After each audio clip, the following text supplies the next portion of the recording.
ಮಾಡ್ತೀಯ? ನಿನ್ನಂತವ್ರಿಗೆ ಎಷ್ಟು ಜನ ನೋಡಿಲ್ಲ ನಾನು.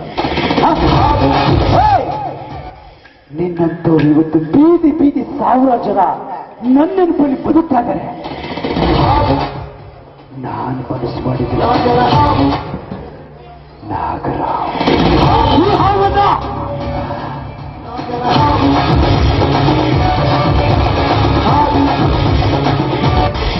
ಅಂಬಿಕಾ, ಸುಮ್ಮನೆ ಬಂದ್ಬಿಟ್ಟಿದೆ. ಇದೆಲ್ಲ ಇಟ್ಟಿದೆ, ಇದು ಬೇಕಿದೆ ನಿಮಗೆ. ಆದರೂ ಮೂನಿದರೆ ಮಹಾಂತೇಶ ಇಲ್ಲ.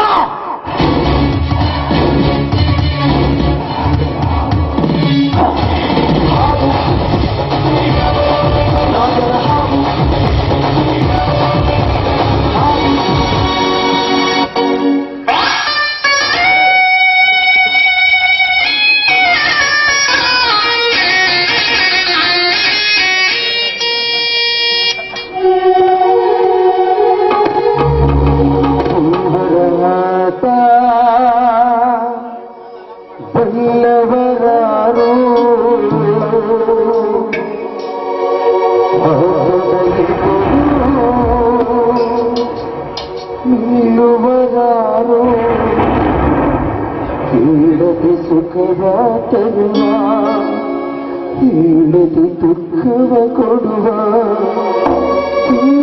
ಮನದಂತೆ ಕುಡಿಸಿ ದೇವರಾಟ ಎಲ್ಲವರಾರು ಆತನಿಗೆ ಬರು ನಿಲ್ಲುವರಾರು. ಎಷ್ಟೊಂದು ವಿಚಿತ್ರವಾಗಿ ಬರೆದಿದೆಯಾ. ನನ್ನ ಬದುಕು ಸಾವಿನ ಮಧ್ಯೆ ಇರುವ ಜೀವನ ಎಂಬ ಮೂರಕ್ಷರದ ಸಂತೆಯಿಂದ ವೀಕ್ಷಿಸಿದರೆ ಪ್ರಿಯತಮನ ಬರಬೇಕಿಗಾಗಿ ತಿಂಗಳ ಖಾಲಿಯಾಗಿರುತ್ತದೆ. ಆದ್ರೆ ನನ್ನ ಕನಸೆಲ್ಲ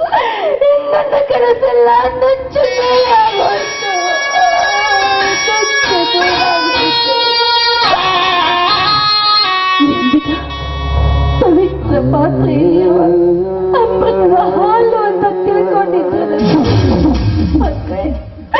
ಆದ್ರೆ ಇವತ್ತು ಅವರ ಭಾವನೆ ಎಲ್ಲ ಸುಳ್ಳಾಗ್ತಿತ್ತು. ನಾಯಿ ಮುಟ್ಟಿನ ಮಡಕೆ, ನಾಯಿ ಮುಟ್ಟಿನ ಪವಿತ್ರ ಮೂರ್ತಿಯಾದ ನನ್ನ ಅರವಿಂದರಿಗೆ ಹೇಗೆ ಅಪ್ಪಿಸ್ಲಿ?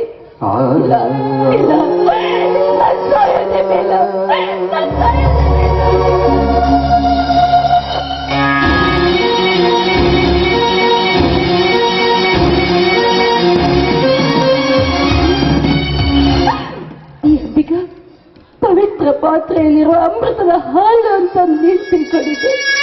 ಆದ್ರೆ ಇನ್ನು ಹಾಲಿನಲ್ಲಿ ಈ ಮಗ ಮಾನವ ಬಂದು ಉಪ್ಪಿನ ಅಂಶ ಕೂಡಿದ ಈ ಹಾಲು ಕೊಂಡವಾಗಿ ಬಿಟ್ಟಿದೆ.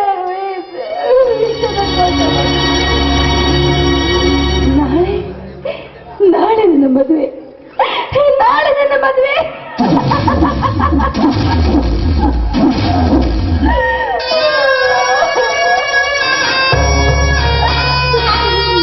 ಮದುವೆ ಮಂಟಪದಲ್ಲಿ ಮದುಮಗಳಾಗಿ ಕೈ ಬೈರಿ ಇಂದು ನಾಯಿ ಮುಟ್ಟಿನ ಬಳಕೆ.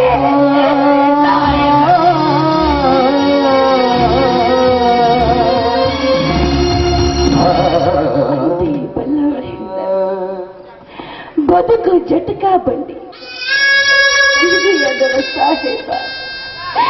ಮದುವೆಗೋ ಮಸಣಕ್ಕೋ ಕೇಳಿದಂತವಯ್ಯೋ ಮಕ್ಕಮ್ಮ,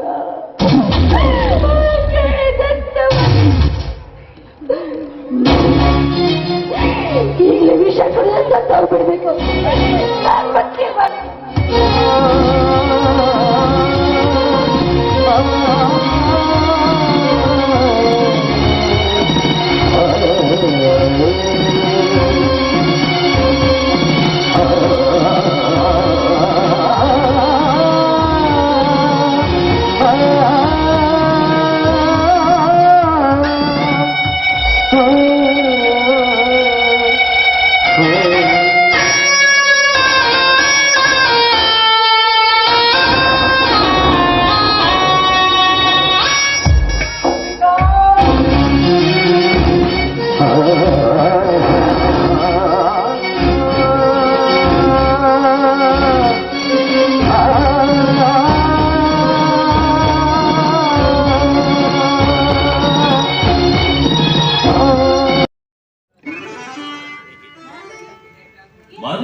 ನನ್ನ ಕಣ್ಣಿಗೆ ಯಾಕೋ ಇವತ್ತು ತುಂಬಾ ಸುಂದರವಾಗಿ ಕಾಣ್ತಾ ಇದೆಯಾ ನೋಡ್ತಾ ಇದ್ರೆ ನೋಡ್ತಾನೇ ಇರ್ಬೇಕು ಅಂತ ಅನಿಸ್ತಾ ಇದೆ.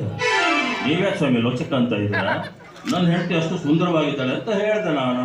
ದೃಷ್ಟಿಗಿಷ್ಟ ಆದಿತ್ತು ಮಾತಾಡಬೇಡ. ನಮ್ಗಿನ್ನೂ ಮಕ್ಕಳೇ ಆಗಿಲ್ಲ, ನಾವಿನ್ನೂ ಹೊಸದಾಗಿ ಮದುವೆ ಆಗಿದ್ವಿ ಅಂತ ಅನಿಸ್ತಾ ಇದೆ. ಇವರೆಲ್ಲ ನೋಡ್ತಾ ಇದ್ದಾರೆ. ಅದಕ್ಕೆ ರೊಕ್ಕ ಕೊಟ್ಟು ಬಂದು ಕುಂತಾರೆ. ಏನೇನಿಲ್ಲ ಅಲ್ಲ ಸ್ವಾಮಿ, ಮರ ಮುಪ್ಪಾದ ತಕ್ಷಣ ಉಳಿಯಲ್ಲಾದ್ರು ಅದಕ್ಕೋಸ್ಕರ ಮಾತು ನೋಡ್ರಿ ಹೆಂಗೆ ಬರ್ತಾವ. ಮುಂದ್ಗಡೆಯಿಂದ ಬರಲ್ಲ, ಹಿಂದ್ಗಡೆಯಿಂದ ಬರ್ತೈತಿ ಮಾತುಗಳು. ಇರ್ಲಿ, ಎಂಜಾಯ್ ಮಾಡೋಣ.